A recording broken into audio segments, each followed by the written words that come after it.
Et apparemment, les supporters auraient bien aimé que Leonardo reste un peu plus longtemps.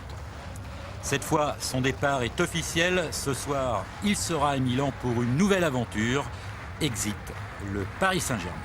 Du PSG face au Steaua de Bucarest. Ils sont encore 35 000 dans les tribunes. Rennes, l'adversaire du jour, n'est pourtant que 15e.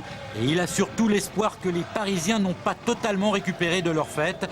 La première action du match va plutôt dans ce sens. Belle action de Laurent Viot, bon crochet, tir sur la base du poteau de Christophe Revaux. Belle tentative qui ne manque pas d'audace. Malheureusement, les Bretons ne sont pas servis par la chance. En fait, cette alerte va avoir le mérite de remettre Paris tout de suite dans le match. 11e minute, centre de Simonet, reprise de Maurice.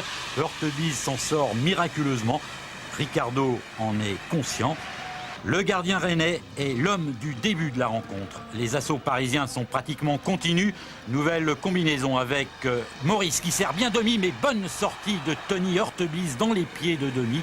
Là encore, l'action était chaude et c'est Maurice, l'attaquant, qui s'est mis au service de Didier Domi, le défenseur, histoire sans doute de prouver que le danger peut venir de partout. Dans la minute qui suit, nouvelle occasion sur ce coup franc, raille le tir. Heurtebise s'envole pour sortir le ballon. Belle image. En plus, c'est le type d'arrêt qui vous donne confiance et peut-être l'impression d'être imbattable. 34e minute maintenant. Faute de Capron sur Simonet. Coup franc sifflé par monsieur Léon à 25 mètres des buts bretons. Et cette fois, c'est Bruno Ngotti qui va le tirer en force, comme il en a l'habitude, juste sous la transversale. Là, Heurtebise n'a rien pu faire. 1-0 pour le PSG. Ce sera le score à la mi-temps. Ricardo est rassuré, mais il sait que rien n'est définitivement joué. Et au retour des vestiaires, ce sont encore les joueurs de Guy David qui sont les plus entreprenants. Ballon pour Laurent Viot. Belle frappe, malheureusement à côté des buts de Revaux. En fait, le scénario est identique à celui de la première période. À une action de Rennes, suite une déferlante parisienne, centre de Domi, tête de Simonet, avec au bout un sauvetage miraculeux de Michael Sylvestre. 69e minute, nouvelle poussée de Bruno Ngotti. Florian Maurice, revenu loin derrière, combine avec Domi. Petit crochet, il a réussi à passer, il sert bien Marco Simonet, repris sous la transversale, 2-0 et 4e but de Marco Simonet cette saison. Belle réussite donc pour l'ancien joueur du Milan AC et aussi très bon esprit de Florian Maurice.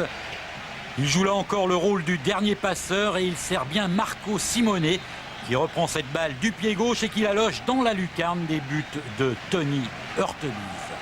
Paris est euphorique. Nouvelle démonstration encore donc de l'efficacité du tandem Maurice-Simonet.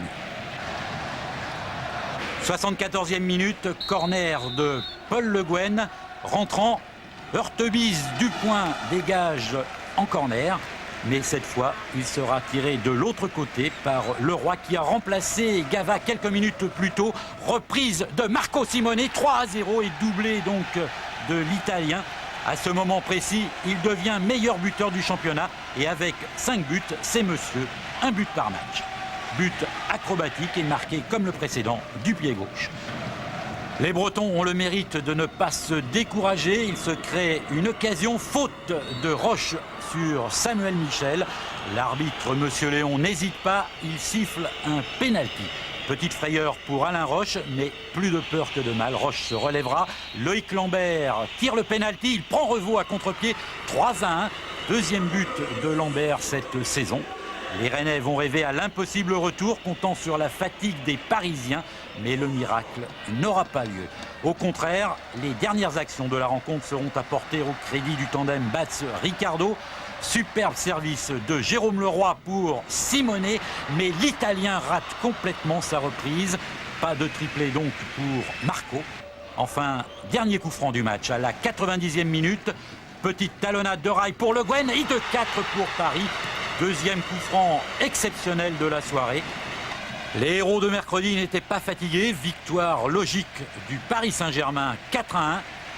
Leonardo peut quitter Paris, sa succession sera assurée.